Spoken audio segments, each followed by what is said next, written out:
campionato interregionale di calcio ha in calendario per domani l'ultima partita del girone di andata, che è anche la prima del 1989. Per il Matera è in programma un turno casalingo contro la matricola Noicattaro, che con 20 punti, 3 in meno dei materani, occupa una delle posizioni di alta classifica. Un incontro, quindi, che potremmo definire di cartello, ma che si carica di ulteriori motivi di interesse. I tifosi biancazzurri, infatti, si attendono dai propri beniamini un successo limpido che metta a tacere tutte le polemiche vere o presunte sorte intorno alla squadra in quest'ultimo periodo.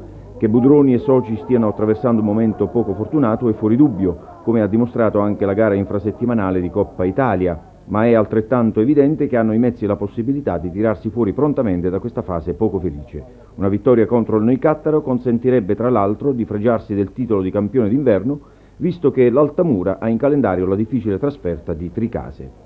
Gagliardi sperava per domani di avere a disposizione tutti i giocatori, ma l'espulsione subita da Corrieri mercoledì scorso lo costringerà ad un nuovo rimpasto nella formazione. Saranno sicuramente della partita Cimino, Caputo e Filidoro, che hanno scontato le rispettive squalifiche, per cui è lecito attendersi un successo dei materani che serva da trampolino di lancio per il girone di ritorno.